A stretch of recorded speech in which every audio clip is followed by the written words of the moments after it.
살아계신 우리의 왕께 예배를 드리겠습니다. 다 같이 자리에서 일어나셔서 왕이신 나의 하나님 찬양합니다.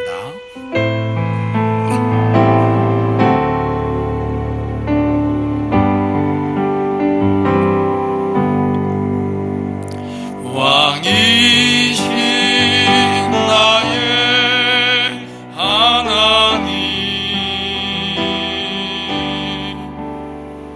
내가 주를 높이고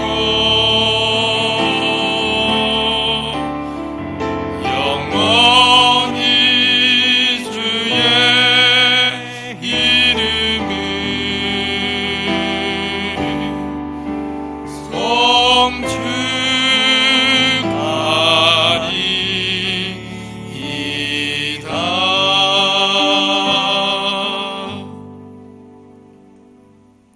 거룩하신 하나님 아버지, 복된 주의 날 구별하여서 오늘도 우리의 창조주여 우리의 왕이시며 우리의 아버지이신 하나님 앞에 나와 주의 백성들이 한 마음으로 머리 숙여 경배하오니, 살아계신 우리 하나님, 우리 기장교회 성도들이 한 믿음으로 드리는 예배를 받아 주옵소서. 어떤 이는 모여서, 또 더 많은 성도들은 아직도 모이지 못하고 각 처소에서 예배를 드리지만 주를 사랑하는 우리의 마음은 하나입니다. 구원의 은혜 입은 우리의 찬양은 하나입니다. 모인 곳이, 처한 곳이 달라도 한 마음으로 예배하오니 우리의 한 아버지 하나님, 우리 예배 받으시고 예배하는 모든 성도들 심령에 하늘 문을 여셔서 모든 좋은 것을, 예비하신 신령한 은혜와 위로와 도움을 넘치도록 부어 주시옵소서. 오직 성령께서 이 예배를 주관해 주옵소서. 예수님 이름으로 기도하옵나이다. 아멘. 자리에 앉으셔서 내 눈 주의 영광을 보내.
권능의 팔을 드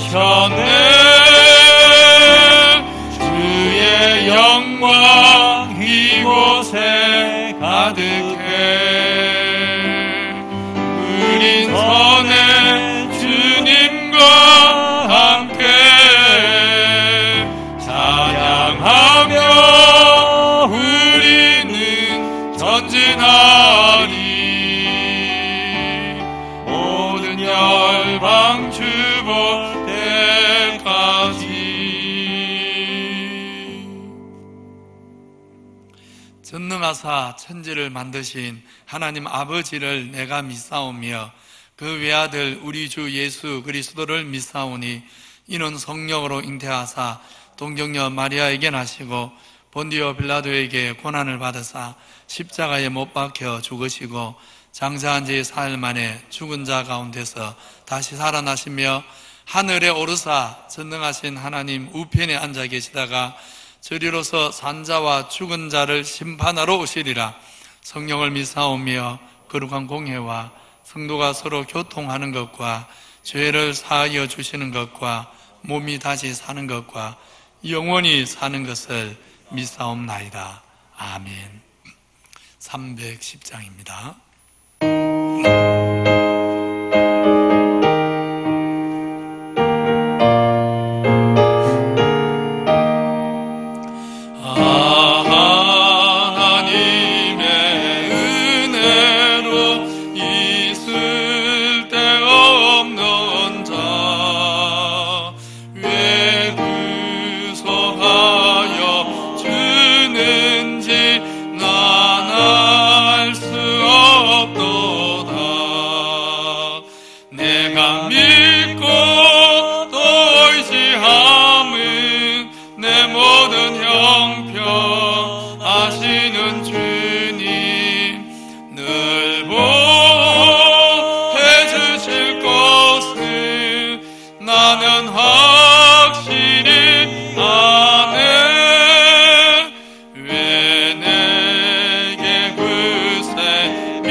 참 좋으신 우리 하나님, 날마다 우리에게 베푸시는 크신 은혜와 사랑에 감사를 드립니다.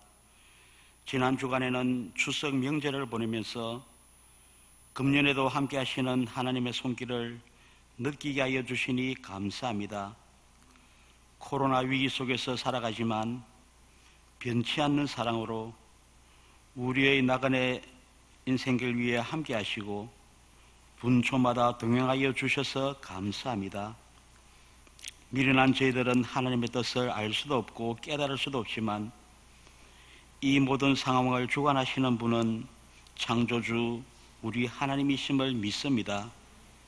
가장 좋은 것을 가장 좋은 때에 주시는 하나님께서 이 상황을 다스리시고 선한 길로 인도하여 주실 줄 믿습니다. 은혜가 풍성하신 하나님,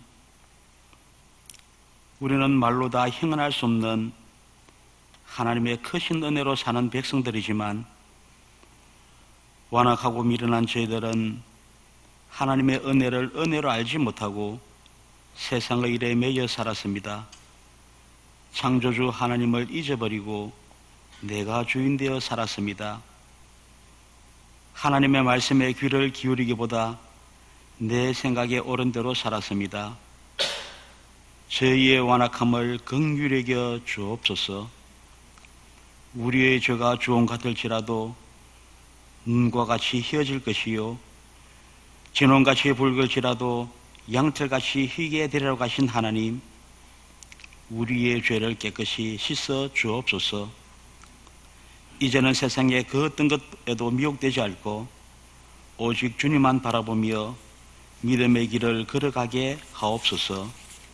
하나님 아버지, 오늘은 복된 주님의 날을 구별하여 성삼위 하나님께 예배드립니다. 우리나라의 긴박한 상황으로 인해 아직도 다 함께 모이지는 못하지만 일부는 함께 모이거나 각자의 처소에서 예배의 자리로 나아갑니다. 저희가 드리는 예배를 흠양하시고 하나님 홀로 영광 받으시옵소서. 다 함께 모여 예배 드리지는 못하지만 예배를 더욱 정성껏 준비하고 소중히 여기게 하옵소서. 불러주신 자리에서 예배자로 살아가는 책임과 기쁨을 감당하게 하옵소서. 코로나 핑계로 예배에 소홀해질까 심히 두렵습니다. 이전보다 더 강건한 믿음 주셔서 어떠한 환경과 역경 속에서도 믿음으로 승리하게 하옵소서. 지금도 병상에서 신음하며 고통받는 성도들이 있습니다. 치유와 회복의 은혜가 있게 하여 주옵소서. 각양 인생의 무거운 짐을 지고 울부짖는 기도를 외면치 마옵소서. 우리의 도움과 피난처는 오직 하나님 한 분뿐이심을 믿습니다. 믿음의 주여, 온전케 하시는 주님만 바라보고 의지하게 하옵소서. 하나님 아버지, 이 시간 세우신 담임 목사님을 통하여 하나님의 말씀을 듣겠습니다. 선포되는 하나님의 말씀을 온전한 마음으로 받게 하시고 깨달아 알게 하여 주옵소서. 상한 심령이 소성함을 입게 하시고 우리의 영혼이 샘을 얻게 하여 주옵소서. 예배의 시종을 성령 하나님께 곁하고 오며 예수님의 이름으로 기도합니다. 아멘.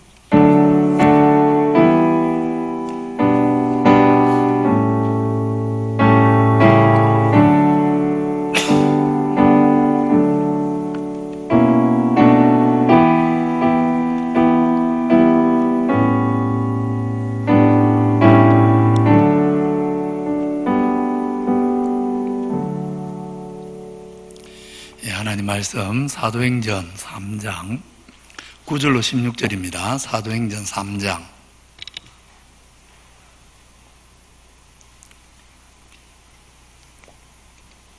9절에서 16절 저는 한 절씩 교독합니다. 모든 백성이 그 걷는 것과 하나님을 찬송함을 보고 그가 본래 성전 미문에 앉아 구걸하던 사람인 줄 알고 그에게 일어난 일로 인하여 심히 놀랍게 여기며 놀라니라. 나은 사람이 베드로와 요한을 붙잡으니 모든 백성이 크게 놀라며 달려 나아가 솔로몬의 행각이라 불리우는 행각에 모이거늘 베드로가 이것을 보고 백성에게 말하되 이스라엘 사람들아, 이 일을 왜 놀랍게 여기느냐? 우리 개인의 권능과 경건으로 이 사람을 걷게 한 것처럼 왜 우리를 주목하느냐? 아브라함과 이삭과 야곱의 하나님 곧 우리 조상의 하나님이 그의 종 예수를 영화롭게 하셨느니라. 너희가 그를 넘겨주고 빌라도가 놓아주기를 결의한 것을 너희가 그 앞에서 거부하였으니 너희가 거룩하고 의로운 일을 거부하고 도리어 살인한 사람을 놓아 주기를 구하여 생명의 주를 죽였도다. 그러나 하나님이 죽은 자 가운데서 그를 살리셨으니 우리가 이 일의 증인이라. 그 그 이름을 믿음으로 그 이름이 너희가 보고하는 이 사람을 성하게 하였나니 예수로 말미암아 난 믿음이 너희 모든 사람 앞에서 이같이 완전히 낫게 하였느니라. 아멘.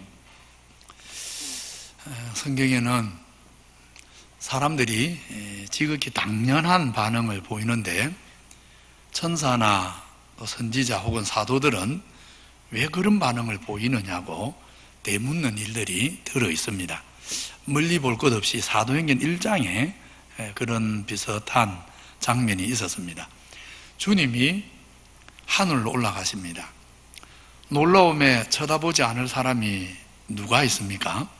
근데 천사들은 갈릴리 사람들아 어찌하여 서서 하늘을 쳐다보느냐 하고 되물었습니다. 오늘 사도행전 3장에도 그런 일이 또 나옵니다. 나면서 못 걷게 되어 40년이나 일어서 보지도 못한 사람이 어느 날 갑자기 일어납니다. 심지어 걷습니다. 뛰어다닙니다. 하나님을 찬양합니다. 평소 이 사람을 잘 알던 사람 중에 누가 놀라지 않겠습니까? 그런데 베드로는 이스라엘 사람들아 이 일을 왜 놀랍게 여기느냐 그렇게 말을 합니다. 분명히 사람 눈에 너무 놀랄 일인데 안 놀라는 것이 지극히 비정상인데 그런데 베드로는 왜 놀라느냐? 다시 말하면 주님을 알면 죽음에서 다시 사셔서 하늘과 땅의 모든 권세를 가지신 주님이 지금 하나님 보좌 우편에서 만유를 다스리는 왕으로 계시다는 사실을 알면 이 일이 놀랄 일이 아니라는 것입니다. 부활하신 왕 우리 주님 안에는 이보다 더 놀랄 일, 진짜 우리 인생이 놀랄 일들을 얼마든지 더 행하시고 앞으로도 행하실 것이고 또한 이 안전뱅이에게만 아니라 우리에게 그런 일이 일어나게 하실 것이다. 이 일은 작은 것에 지나지 않는다. 흙집에 사는 인생이 죽음을 이기고 영원히 사는 우리의 죽었던 몸까지 다시 사는 이런 더 놀라운 일들이 일어날 것이다. 아예 썩어서 흙으로 돌아가서 우리 몸이 사라질 것인데 사라진 몸에서부터 새로운 몸이 솟아나는 지금 이 일과는 비교가 안 되는 놀라운 일이 일어날 것이다. 이 일은 아무것도 아니다. 그렇게 말하고 있는 것입니다. 오늘 수많은 사람들이 솔로몬 행각에 모여서 마음의 빗장을 완전히 풀어버리고 베드로가 무슨 말을 해도 그냥 빨대로 물을 빨아들이듯이 그냥 흡수할 수 있는 그런 준비된 마음, 그런 준비된 마음으로 베드로의 말을 듣고는 약 5,000명이나 하루아침에 주님을 믿게 되는 이런 역사, 이런 놀라운 역사가 고침받은 안전뱅이의 간접적인 증거로부터 시작이 됩니다. 베드로가 손을 잡고 일으키니까 발과 발목에 힘이 생겨서 일어날 때, 걸을 때, 나면서 못 걷게 된 사람도 처음에는 정말 이게 꿈인가 생신가 그랬을 것입니다. 자기에게 일어난 일이지만 자기도 처음에는 잘 믿기지 않았을 것입니다. 일어나 걷고 뛰고 그러면서 이 안전뱅이는 점점 깨닫습니다.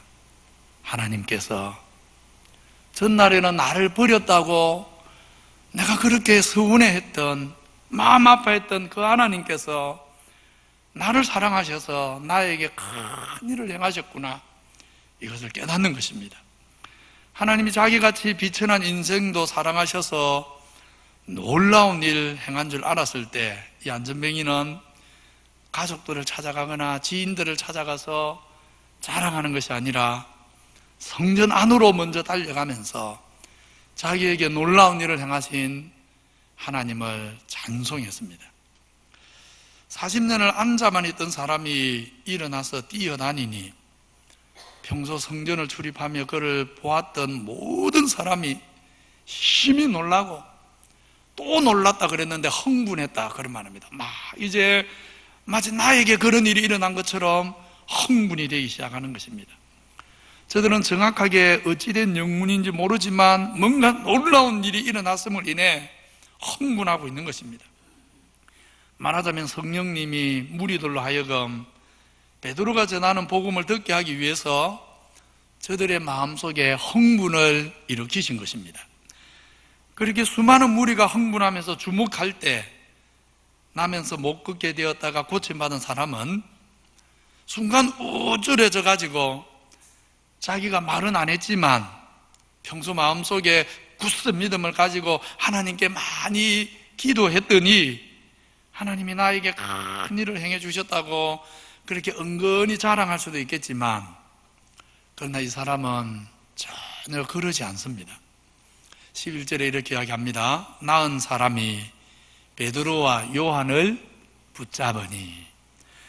나은 사람이 왜 베드로와 요한을 붙잡았습니까?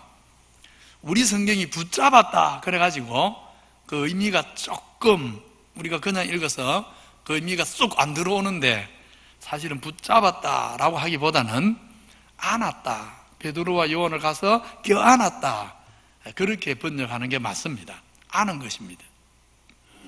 나은 사람은 너무 기뻐서 성전을 막 뛰어다니며 하나님을 찬송하고 있으니까 사람들이 모여들었고 자기를 주목한다는 것을 알아차렸습니다. 처음에는 몰랐겠죠. 사람들이 다 시선이 자기를 향하고 있다는 걸 처음에는 아직 생각도 안 했는데 한참 정신없이 뛰어다니면서 찬송하다 보니까 모든 사람의 눈이 자기를 향하고 있다는 것을 어느 순간 의식하게 된 것입니다. 그렇게 사람들이 자기를 주목한다는 것을 의식할 때 이 사람은 자기에게 무슨 대단한 믿음이 있어서 이런 일이 일어난 것이 아니고 바로 이분들의 나를 이렇게 일어나게 해준 분들이라고, 당신들이 나를 주목할 것이 아니고 저분들에게 가서 저분들이 뭐라고 하는지를 들어야 된다고 사람들의 시선이 베드로와 요한에게로 향하도록 그렇게 한 것입니다. 그래서 베드로와 요한을 가서 꼭 아는 것입니다. 말하자면 나음받은 사람은 베드로와 요한을 꼭 안음으로써 저들에게 감사도 하고 또 사람들이 베드로와 요한에게 귀를 기울이도록 간접적인 증거도 한 것입니다. 제가 울산교회 사역할 때 일입니다. 제가 섬겼던 공동체, 우리는 교구라 그러는데 울산교회는 공동체라고 부르거든요. 제가 섬겼던 그 공동체의 구역장님만 한 50명 일이 되거든요. 그 구역장님들 중에 한 분이 어느 날 저한테 부탁을 하셨습니다. 친정어머니가 아직까지 예수를 안 믿는데 꼭 한번 찾아가서 복음을 전해달라 했습니다. 친정이 밀양이어서 구역장님하고 구역 식구 몇 사람을 모시고 제가 밀양에 갔습니다. 친정어머니를 만나서 복음을 전했는데 감사하게도 바로 그날 그 어머니가 영접을 하셨습니다. 이제 예수 믿겠다고 약속을 했습니다. 근데 그 순간 약속했다고 계속 예수 믿을지 약간 미지수거든요. 그 순간에는 복음을 들으니까 예수 믿어야 천당 가겠구나 생각하고 믿겠다 했는데 그 다음은 조금 어떨까 이제 염려가 됐는데, 감사하게도 이분이 바로 다음 주일에 그 고향 시골 교회에 딱 등록을 하더니 꾸준히 교회를 나가시는 것입니다. 그렇게 믿음 생활을 한 2년 넘게 이렇게 남짓하시다가 제가 기장교회로 오기 직전에 얼마 안 남겨놓고 하나님 부름을 받았습니다. 그래서 마지막으로 그 어머니 제가 문상을 가서 위로 예배를 인도하고 돌아왔습니다. 우리 성도님들이 가까운 가족에게 복음을 잘 전할 수 있는 분도 있지만 왠지 가족에게는 쑥스러웠어요. 또 다른 이런저런 이유로 가족에게 직접 복음 전하기가 좀 어려운 분들이, 힘든 분들이 계십니다. 그런 분들은 간접적으로라도 전하십시오. 오늘 고침받은 사람이 너무 기뻐서 찬양을 하고 있으니까 사람들의 시선이 자기에게 향했고, 근데 이 사람은 자기에게 일어난 일을 이렇게 설명할 힘이 없는 겁니다. 길이 없는 겁니다. 그러니까 어떻게 합니까? 사람들의 시선이 베드로와 요한에게 향하게 해서, 그래서 복음 증거의 길을 만들어 주었지 않습니까? 간접적으로 복음 증거자가 된 것입니다. 예수님을 믿어 행복한 모습 보여주어서 우리 성도님들이 가족의 시선을 끌어야 되고 가족의 마음을 얻어야 되고, 그래서 가족들이 우리 어머니의 말이라면, 내가 아직까지 복음은 모르지만 우리 엄마의 말은, 우리 아버지 말은, 우리 딸의 말은, 우리 아들의 말은 내가 들어야 된다, 이런 마음으로 교회를 따라오든지, 아니면 울산교회 그 구역장처럼 교육자를 초청해서 꼭 기장에 안 살아도 됩니다. 여러분 부모님이 좀 멀리 있어도 됩니다. 우리 부교육자들 얼마든지 갑니다. 가자 하면. 저보고 가자 해도 우리 가족 누구 복음 좀 전해주십시오 하는 데는 제가 갑니다. 어디든 갑니다. 서울도 갈 거고 제주도 가자 그러면 더 좋고요. 하여튼 어디든 갈 테니까 우리 성도님들 직접적인 증거자가 되든지, 안 되면 간접적인 증거자가 되어야 되는 것입니다.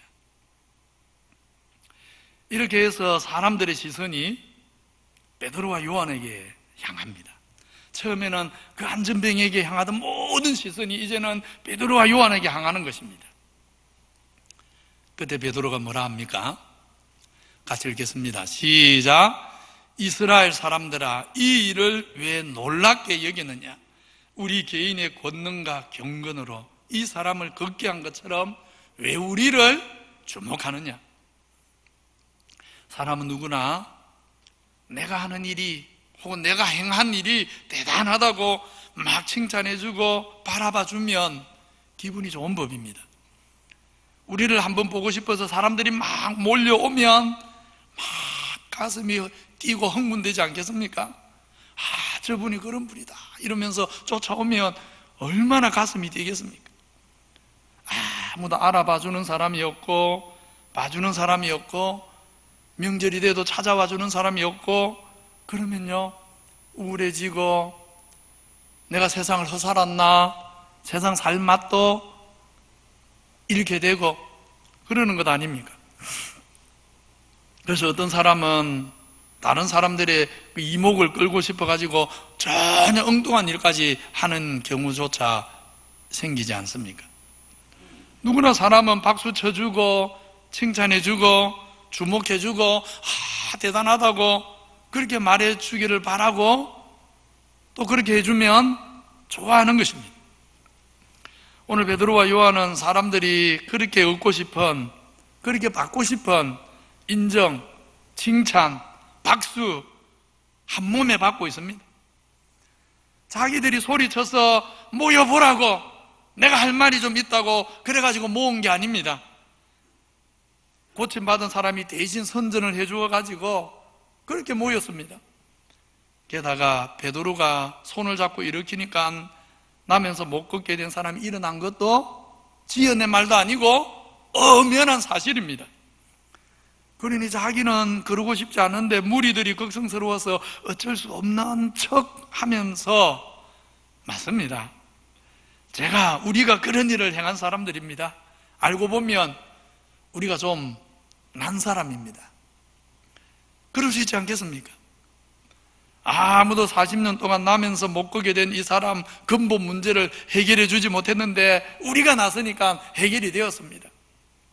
여러분도 여러분 문제를 해결하고 싶으면 우리 말 잘 들으십시오.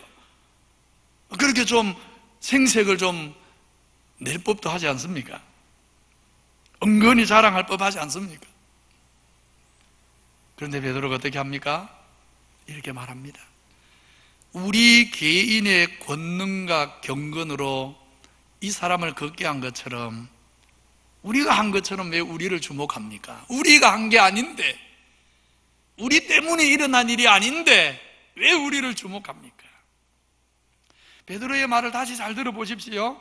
우선 베드로와 요한은 이 일은 자기들의 능력으로 행한 일이 아니라는 걸 분명히 압니다. 그렇지요. 자기들 능력 아닙니다.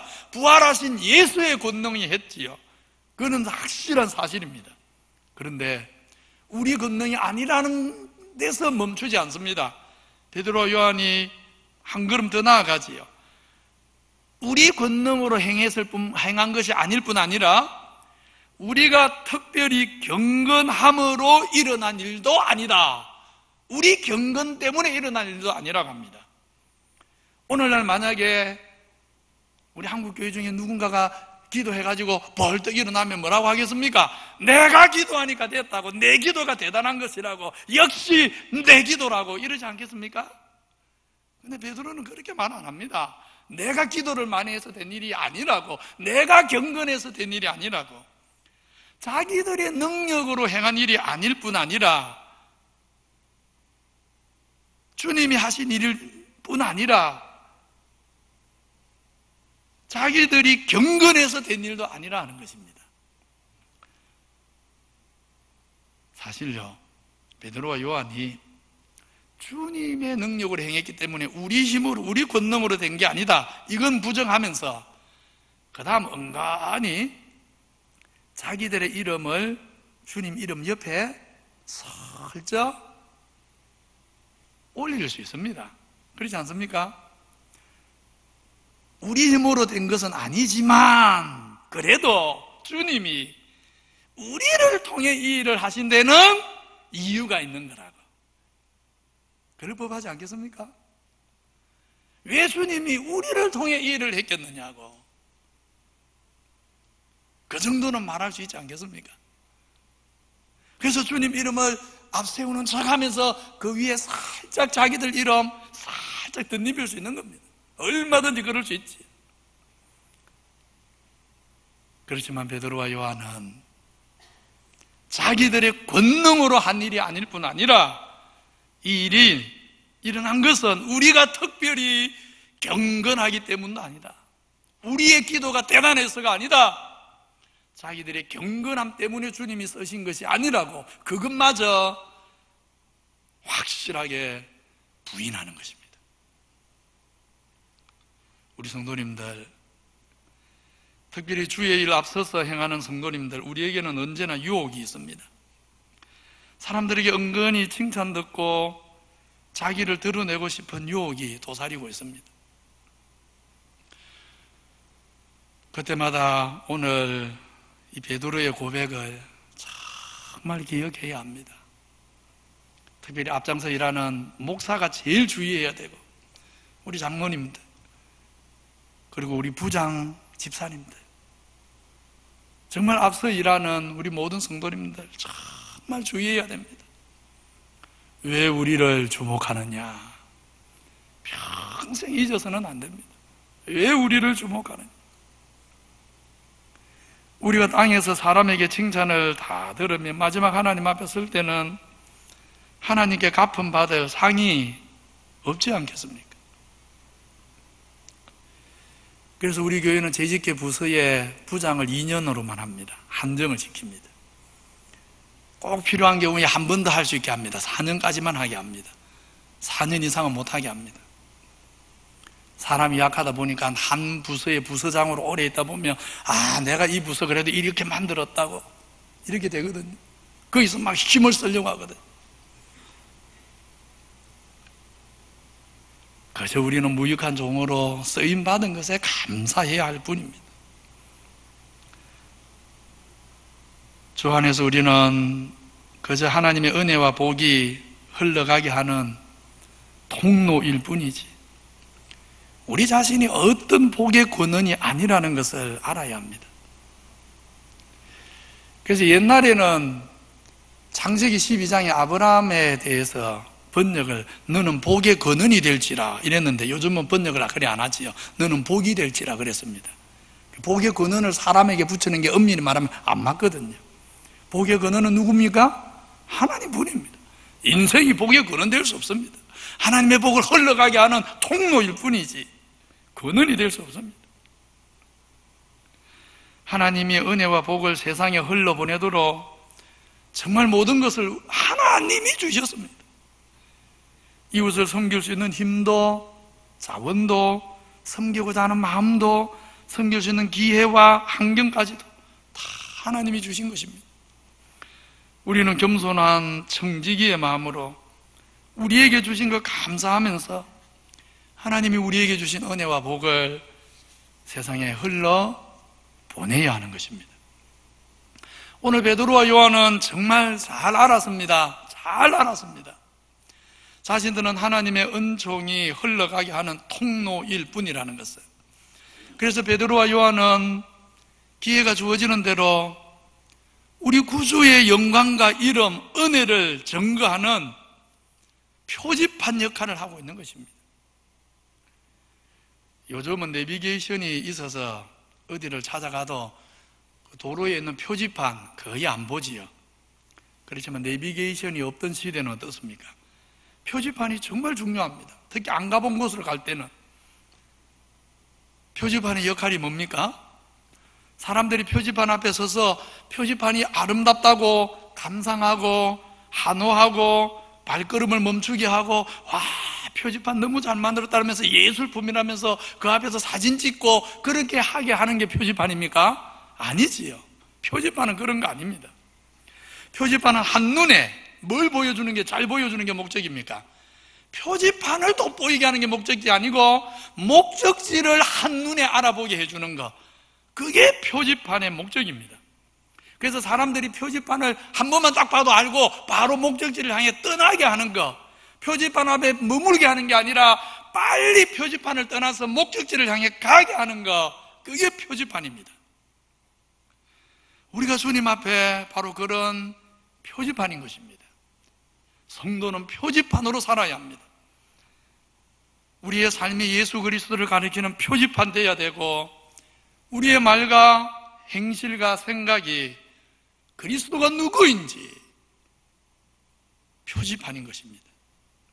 사람들이 우리 때문에 우리가 그리스도의 표지판이 되므로 사람들이 그리스도를 향해 달려가도록, 그리스도께로 나아가도록, 그리스도를 쫓아 살도록 우리는 표지판인 것입니다. 오늘 베드로와 요한이 자기들을 주목하는 사람들에게 왜 우리를 주목하느냐 하고서는 곧바로 예수 그리스도를 자랑하고 그 권능을 증거하고 그 이름을 바라보게 한 것처럼 우리도 예수 그리스도께로 사람들의 눈이, 사람들의 발걸음이 향하게 하는 표지판이라는 것을 잊어버리지 마시기를 바랍니다. 성도는 표지판입니다. 성경을 보면 하나님 앞에서 인생의 본분을 잘 알고 하나님 영광의 표지판으로 살기를 기뻐함으로 오히려 하나님께서 그를 높여준 사람이 있고, 반대로 스스로 자기 영광을 쫓아 자기 자신만을 위해 살다가 망한 인생도 허다합니다. 사울왕 어떻습니까? 사무엘상 15장을 보면 하나님이 사울왕에게 오랜 세월 동안 이스라엘을 심히 대적한 아말렉을 치라고 합니다. 하나님이 명하신 일이니까 당연히 하나님이 도와주셔서 사울왕이 대성을 거둡니다. 그런데 사울왕은 마치 이 전쟁의 승리가 자기의 지략과 힘으로 이루어진 것처럼 하나님이 진멸하라 하셨는데도 불구하고 진멸하지 않고 양과 소와 좋은 것을 자기 소유로 남깁니다. 심지어 이 전쟁을 마치고 돌아오다가 이 전쟁의 승리를 기념하려고 자기를 위해, 하나님을 위해서가 아닙니다, 자기 이름을 위해서 기념비까지 딱 세워옵니다. 누구의 전쟁이었는데? 그런 모습을 보시고 하나님이 사울에게 말씀하십니다. 내가 사울을 왕으로 세운 것을 후회한다. 그가 돌이켜 나를 따르지 아니하니, 왕이 여호와의 말씀을 버렸기에 여호와께서도 왕을 버리십니다. 그렇게 사울 왕은 버림을 받은 것입니다. 신약으로 오면 비슷한 인물이 나오지요. 누굽니까? 헤롯 왕, 사도행전의 헤롯 왕. 이 헤롯은 예수님을 죽이려 했던 헤롯이 아닙니다. 그 헤롯 왕, 두로와 시돈 백성들이 헤롯 왕의 연설을 듣고 아부하면서, 야, 이런 연설은 사람이 할 수 있는 연설이 아니다. 신의 소리다. 신의 말이다. 하면서 막 헤롯을 지켜 세우니까 헤롯이 어서가면서 그래 내가 좀 신하고 닮았지 이러고 있었습니다. 하나님이 그걸 보시고 뭐 어떻게 하셨습니까? 충을 보내니까 요즘으로 말하면 뭐겠습니까? 세균이겠죠. 혹은 바이러스겠죠. 뭐 코로나19보다 더 센 바이러스겠죠. 하나님이 충을 보내서 헤롯이 죽었다 그러지 않습니까? 이에 비해 다윗 왕이 어떻습니까? 다윗 왕. 사무엘상 30장을 보면 아직 다윗이 왕이 되기 전인데, 그래서 사울 왕에게 쫓겨다닐 때입니다.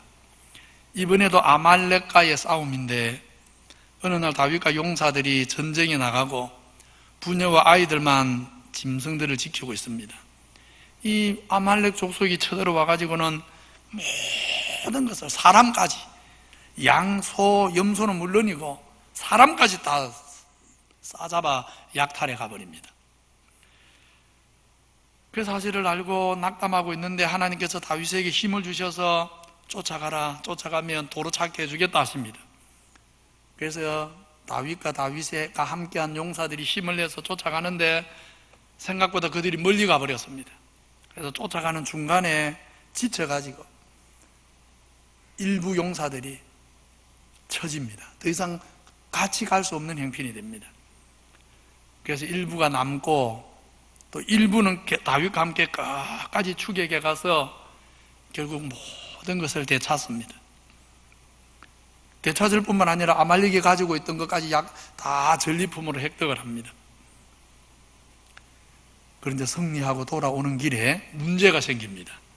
큰 싸움이 일어납니다. 무슨 싸움입니까? 끝까지 싸우러 갔던 사람 중에 좀 불량스러운 사람 몇이 한다는 말이, 중간에 우리랑 끝까지 같이 못 가고 처졌던 저 사람들은 한 일도 없는데 저 사람들은 처자만 돌려주고 아들, 딸만 돌려주고 물건은 줄 수 없다. 전리품은 우리만 차지해야 된다. 이렇게 주장을 하면서 싸움이 일어난 겁니다.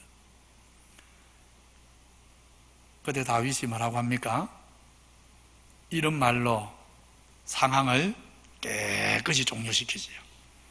나의 형제들아, 여호와께서 우리를 보호하시고 우리를 치러 온 그 군대를 여호와께서 우리 손에 넘기셔선자 그가 우리에게 주신 것을, 그렇지요? 그가 하나님이 주신 것을 너희가 이같이 못하리라. 누가 주셨는데요? 하나님이 주셨는데 나만 갖겠다, 그렇게 할 수 있는 법은 없느니라. 그래서 다윗이 그 전리품을 끝까지 싸우러 간 사람이나 중간에 처진 사람이나 똑같이 나누어 버리는 것입니다. 얼마나 멋진 생각입니까? 전쟁을 이기게 한 분도 전리품을 얻게 한 분도 다 하나님이시라고. 그러니 우리가 다 같이 사랑으로 나누어서 바로 그렇게 하는 것이 하나님 백성의 거룩한 모습이라고, 하나님이 나한테 먼저 좀 맡겼다고 내 것이라고 주장하면 안 된다고, 얼마나 멋진 고백을 합니까? 오늘 베드로와 요한이 왜 우리를 주목하느냐 하는 말하고 다윗이 하나님이 주신 것을 이같이 할 수 없다 하는 말하고 똑같지 않습니까? 세례 요한 말할 것도 없습니다. 예수님이 본격적으로 사역을 시작하니까 사람들이 요한에게서 멀어지고 예수님에게로 모여가기 시작합니다. 요한의 제자들이 시기심이 가득 차서 불평을 합니다. 그때 세례 요한이 뭐라고 합니까? 신부를 취하는 자는 당연히 신랑인데 신랑의 친구들이 기뻐하는 법이라고. 요한 자기는 주님이 사람들을 취하시고 구원하시는 것을 인해 너무 기쁘다고, 주님은 흥하고 나는 세하는 것이 마땅한 것이라고, 당연한 것이라고, 주님의 표지판이 되어 사람들을 주님께 인도하는 것이 원래 하나님이 나에게 맡겨준 사명이고 내가 세상에 온 목적이 그것인데, 그 목적대로 사람들이 주님에게 모여가는 것, 이것은 내가 하나님께 받은 사명을 다한 즐거운 일이라고 요한이 그렇게 제자들에게 대답하지 않습니까? 오늘 베드로와 요한처럼, 혹은 다윗과 세례 요한처럼 우리는 다만 축복의 통로일 뿐이고 정말 오직 모든 영광은 주님이 받으셔야 하는 줄을, 왜 우리를 주목하느냐 했던 베드로의 고백, 하나님이 주신 것을 너희가 그렇게 이기적으로 쓰지 못하리라. 정말 멋진 고백을 남긴 다윗의 고백. 이런 정신, 이런 마음, 우리 성도님들 평생 정말 가슴에 간직하시기를 바랍니다. 이렇게 우리가 주님의 영광을 가리키는 표지판으로 겸손하게 살아가면 어떻게 됩니까? 오늘 베드로가 자기를 주목하는 사람들에게 왜 우리를 주목하느냐 하면서 오직 주님을 증거하는데, 근데 베드로의 말 중에 재미있는 말이 있습니다. 13절인데 같이 한번 읽겠습니다. 13절 시작.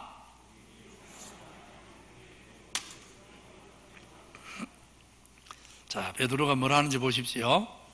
이제 자기들에게 주목하는 사람들을 향해서 그리스도를 증거하는데, 그리스도에 대해서 뭐라고 하는가? 이렇게 말합니다. 우리 조상의 하나님이 그의 종 예수를, 그의 종 예수를 영화롭게 하셨다 그랬습니다.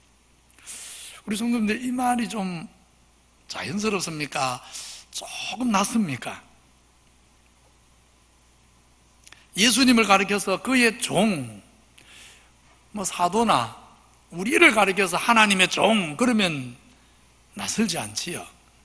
그런데 이미 예수님이 십자가에 죽으시고 부활하셨습니다. 성천까지 하셨습니다. 부활 성천까지 하신 예수님을 증거하면서 베드로가 누구라고 한다고요?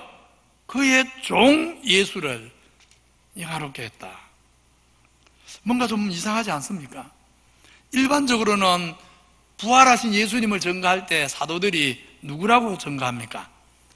그의 종 예수라고 합니까? 그의 아들, 하나님의 아들이라고 합니까? 거의 대부분 아들입니다. 부활하신 예수님을 증거할 때 대부분 그의 아들, 그의 영광스러운 아들, 그 아들 예수라고 합니다. 근데 지금 오늘 사도행전 3장에서는 그의 종 예수를 영화롭게 했다, 그렇게 말합니다.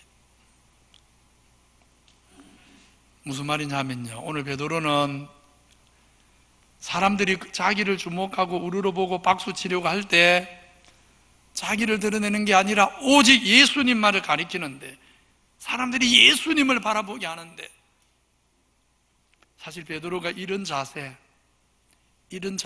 베드로의 이런 자세가 어디서 왔습니까? 사실 주님께 배운 것입니다. 예수님께 배운 것입니다. 우리 주님은 원래 하나님 아들이시라도 자기를 드러내지 않고 자기 영광을 구하지도 않았고 오직 아버지의 영광을 구하며 아버지를 증거하셨고 아버지의 나라, 아버지의 뜻을 증거하고 복종하여 사셨습니다.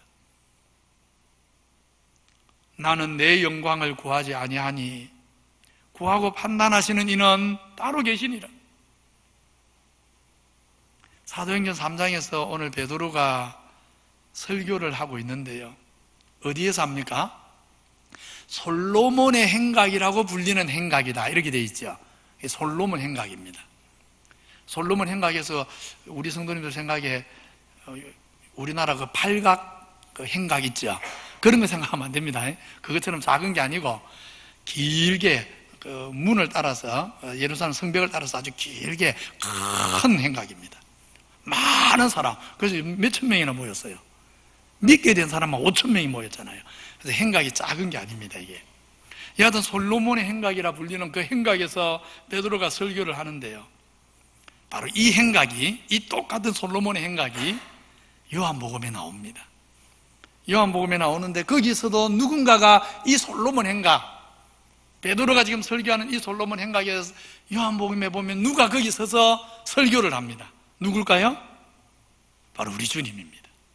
요한복음 10장에 보면 주님이 수전절에 솔로몬 행각에서 설교하신 일이 있습니다.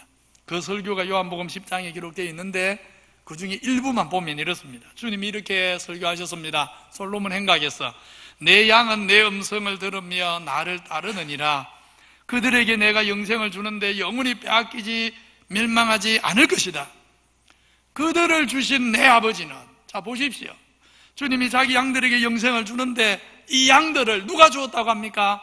그들을 주신 내 아버지는, 결국 주님이 아버지 이야기하지 않습니까? 그들을 내 손에 주신 아버지는, 우리 아버지가, 내 아버지가 얼마나 위대하시냐, 그분은 얼마나 크신지 만물보다, 만유보다 크셔서 아무도 아버지 손에서 빼앗을 자가 없다. 주님이 솔로몬 행각에서 바로 이런 설교를 하셨습니다. 전날 주님은 솔로몬 행각에 서서 바로 종의 겸손과 낮아짐으로 아버지의 크심을 증거했는데, 오늘 베드로는 바로 그 솔로몬 행각에 서서 주님이 솔로몬 행각에서 전날 보였던 그 겸손과 종의 자세를 이제 베드로가 그대로 취해가지고 이제는 주님을 증거하고 주님의 영광을 드러내고 있는 것입니다. 이렇게 주님은 하나님 아들이라도 종의 형체를 가지고 종의 겸손으로 오직 아버지 하나님께 복종하셨는데, 그런 주님을 아버지 하나님이 어떻게 하셨습니까? 오늘 이렇게 말합니다. 우리 조상의 하나님이 그의 종 예수를, 아들이라도 종으로 사셨던 그 예수를 영화롭게 하셨다. 그냥 종으로 무시하고 종으로 짓밟고 그러지 않으셨습니다. 종노릇하는 그 아들 예수를 영화롭게 하셨다. 영화롭게 하셨습니다. 주님은 아버지 하나님께 온전한 겸손의 종, 고난의 종, 섬김의 종으로 받들어 순종하셨더니, 아버지 하나님은 우리 주님을 죽은 자 가운데 다시 살아나게 하셔서 만유의 왕이 되게 하시고, 하늘과 땅의 모든 권세를 주시고, 영원한 심판의 권세를 주시고, 죽고 사는 부활의 권세를 주시고, 영광을 얻게 하셨습니다. 죽기까지 복종하신 우리 구주를 하나님은 다시 살려서 생명의 주가 되게 하셨고, 주님이 바로 그런 생명의 주가 되셨다는 사실을 오늘 사도행전 3장에서는 나면서 한 번도 일어나 보지도 걸어보지도 못한 사람을 일으킴으로 종로로 타셨던 예수가 어떻게 왕으로 영광을 얻으셨는가를 보여주고 계신 것입니다. 이렇게 우리 주님이 겸손의 종으로 온전히 섬길 때 하나님이 그를 영화롭게 하신 것처럼, 하나님은 오늘 우리도 주님처럼 살아갈 때 우리 인생을 정말 영화롭게 하십니다. 그것이 복음의 약속입니다. 사도 바울은 종으로 사셨던 주님을 아버지 하나님이 어떻게 영화롭게 하셨는가, 좀 더 구체적으로 빌립보서에서 이렇게 풀어놓았습니다. 같이 읽겠습니다. 우리에게 하는 권면입니다. 같이 읽습니다. 시작. 너희 안에 이 마음을 품어라. 곧 그리스도 예수의 마음이니 그는 근본 하나님의 본체시나 하나님과 동등됨을 취할 것으로 여기지 아니하시고 오히려 자기를 비워 종의 형체를 가지사 사람들과 같이 되었고 사람의 모양으로 나타나사 자기를 낮추시고 죽기까지 복종하셨으니 곧 십자가에 죽으심이라. 이름으로 하나님이 그를 지극히 높여 모든 이름 위에 뛰어난 이름을 주사 하늘에 있는 자들과 땅에 있는 자들과 땅 아래에 있는 자들로 모든 무릎을 예수의 이름에 꿇게 하시고 모든 입으로 예수를 주로 시인하게 하셨느니라. 주님처럼 겸손한 섬김의 종이 되므로 우리 스스로가 우리 영광을 구하는 것이 아니라 아버지 하나님께서 우리를 영화롭게 해주시는, 우리가 이 땅에서 겸손하게 섬기며 살았던 우리의 삶을 복되고 의미 있고 영원히 열매 맺고 영화롭게 해주시는, 정말 이런 은혜가 우리 성도들의, 우리 모든 성도님들의 인생에 풍성하게 나타나게 되기를 주님 이름으로 축원합니다. 하나님 아버지 감사합니다. 오늘 베드로는 사람들이 모이라고 외치지 않았지만 모여들었고 자기를 주목해보고 박수 쳐주고 환호하고 대단하다고, 정말 대단한 분이라고 칭송해 주는데 그 앞에서 우쭐해하거나 생색내지 않고 왜 우리를 주목해 보느냐, 우리 권능이나 우리 경건함으로 이 사람이 일어난 것이 아니라고 오직 예수 그리스도의 표지판에 사며 겸손하게 감당하는 것을 봅니다. 이런 믿음을 우리도 배우게 하여 주옵소서. 우리가 표지판이라는 것을 잊지 않게 해 주옵소서. 우리 삶이, 우리 입술의 언어가 예수 그리스도가 누군지를 증거하는 표지판이 되고 우리를 통해 사람들이 예수 그리스도를 바라보고 예수 그리스도를 믿고 예수 그리스도를 따르게 되는 그런 축복의 통로가 되도록 주님 성령과 말씀으로 은혜로 우리를 새롭게 하여 주시옵소서. 그의 종 예수님이 아버지 하나님께 죽기까지 복종할 때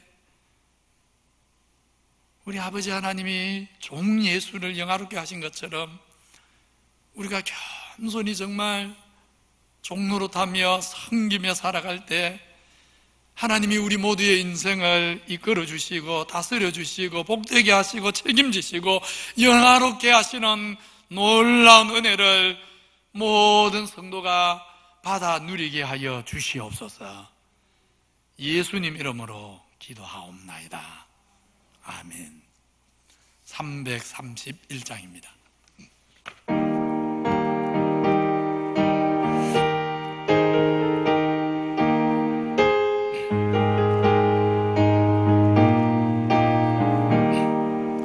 영광을 받으신 만유의 주여, 우리가 명령을 따르리라. 베푸신 은혜를 감사히 알고 진실한 마음으로 섬기겠네. 그 주의 은혜 주시는 대로 영원히 받들어 섬기겠네. 찬송하겠네, 찬송하겠네. 생명을 주시는 그 주로다.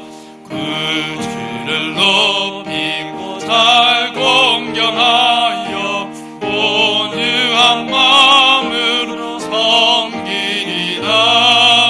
주 예수 안에서 즐거워하며 충성을 다하여 섬기겠네. 그 주의 은혜 주시는 대로 영원히 받들어 섬기겠네. 찬송하겠네, 찬송하겠네. 생명을 주시는 그 주로다. 예수를 믿고서 늘 사랑하여 참 기쁜 마음으로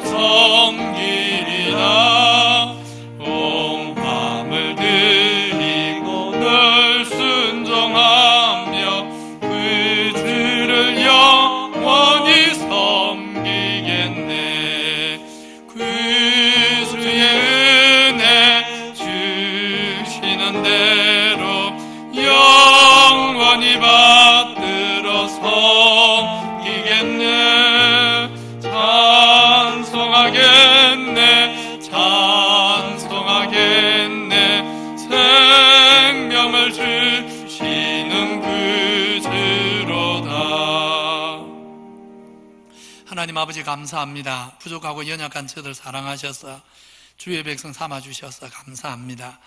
믿음으로 살아가지만 세상이 험하고 또 세상이 어지러워서 또 하나님 세상에 볼 것과 누릴 것이 육체의 쾌락의 유혹이 너무 많아서 우리가 정말 한순간도 은혜에 붙잡히지 않으면 핍박 앞에 두려워하며 넘어지고 유혹 앞에 무너질 인생입니다. 우리를 긍휼히 여겨 주옵소서. 은혜를 베풀어 주옵소서. 성령으로 충만케 해 주시옵소서.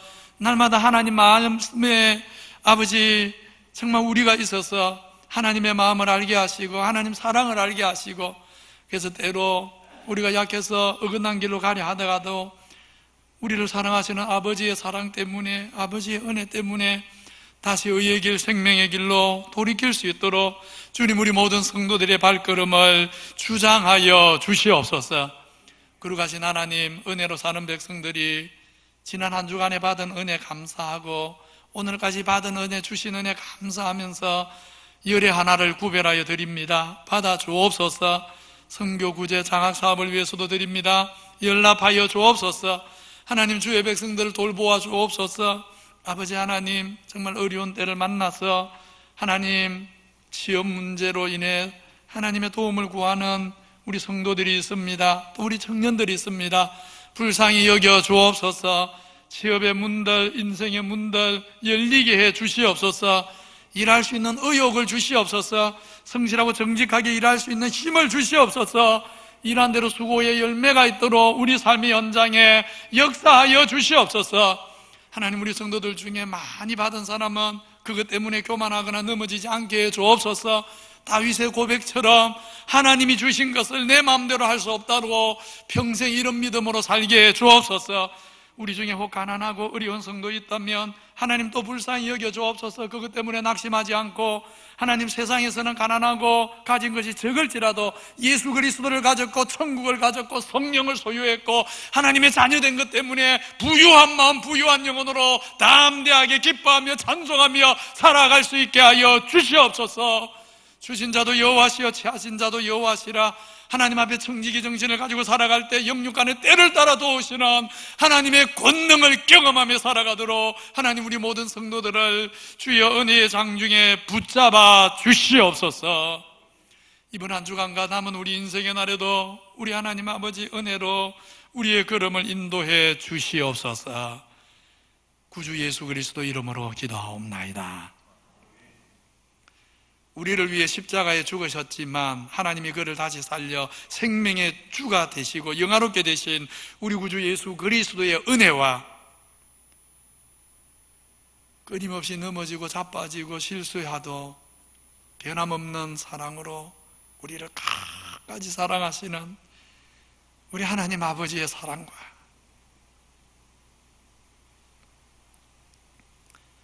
성령 하나님의 감화 감동, 교통 위로하시는 축복이 남은 생에 왜 우리를 주목하느냐 하면서 겸손한 마음으로 주님처럼 종로로 다며 살았어. 우리가 아니라 하나님이 우리를 영화롭게 해주시는 그 놀라운 하늘의 기업을 소유하기 원하는 머리 숙인 모든 주의 백성에게 함께 계시기를 축원하옵나이다. 아멘.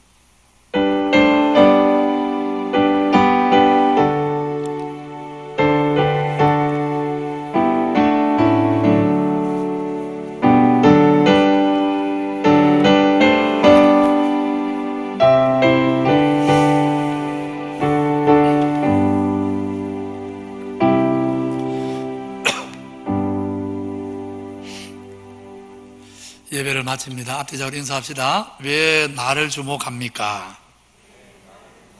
한번 합니다. 왜 우리를 주목하느냐? 예, 평생 잊지 마시기 바랍니다. 이번 주에도 또 이렇게 50명 제한적으로 모였는데 아마 다음 주까지 그렇습니다. 그래서 주중에 또 다음 주 예배에 오실 분들은 교육자들에게 신청하시기 바라고요. 수요기도회를 지금까지는 우리 교육자들만 영상 찍어서 보내드렸는데 이번 주부터 수요 기도회 모입니다. 근데 다 오시면 안 됩니다. 50명 제한을 해야 돼서 수요 기도회도 우리 이여전도사님 두 분에게 꼭 신청을 하십시오. 신청 받아서 50명 모여서 수요 기도회 이번 주부터 모이도록 그렇게 하겠습니다. 그리고 새벽 기도회 지금까지 계속 그랬던 처럼 새벽 기도회 50명 차량 운행은 안 됩니다. 오실 분들 오시면 됩니다. 영상으로 보내드리겠습니다. 리모델링 공사가 1층 키즈랜드하고 카페는 거의 90% 된 겁니다. 이제 아직까지 탁자가 많이 안 들어갔고 전등하고 또 필름 바르는 거하고 일부 한 10% 남았는데 오늘 가시면서 한번 구경들 하고 가시면 되겠습니다. 이제 이번 주일부터 뭐 공사 시작하느냐 하면 교육관 공사를 시작합니다. 교육관 2층, 3층, 5층, 6층, 4개 층을 4층처럼 완전 전층을 완전히 리모델링을 아예 하기로 했습니다. 그래서 오늘 교육기관에 짐들을 빼야 됩니다. 오늘 교육기관 짐들을 빼야 되는데 3부 예배 마치고 교육기관 짐들을 좀 옮기는 작업을 하려고 합니다. 그러니까 우리 연세 많으신 분들, 우리 여성도님들은 부담 안 가지셔도 되고요. 젊은 분들은 3부 예배 마치고 혹 시간이 되면 좀 와주시면 교육관 4개층 짐을 좀 빼서 내일부터 공사 들어갈 거라서 그렇게 좀 협력을 해주시면 감사하겠습니다. 여기도 50명 이상 오면 안 되거든요. 젊은 남자들만 좀 와주셔서 봉사해 주시면 감사하겠습니다. 당에 있습니다. 오늘 당에 의논할 게 많습니다. 장로님들 한 분도 빠지지 마시고 당에 다 좀 모이시기 바랍니다. 우리 박소수 집사님 오늘 일부 예배 오셨는데 아들 결혼식이 금요일 오후 2시 반에 있습니다. 교회 9시에 출발합니다. 좀 멀어서 광주입니다.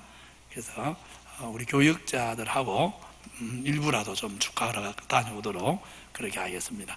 다른 광고는 주보 참조하시면 되겠습니다. 1층 카페 구경하고 가셔도 됩니다. 구경하고 가십시오. 자리에서 일어나셔서 파송의 노래 부르겠습니다.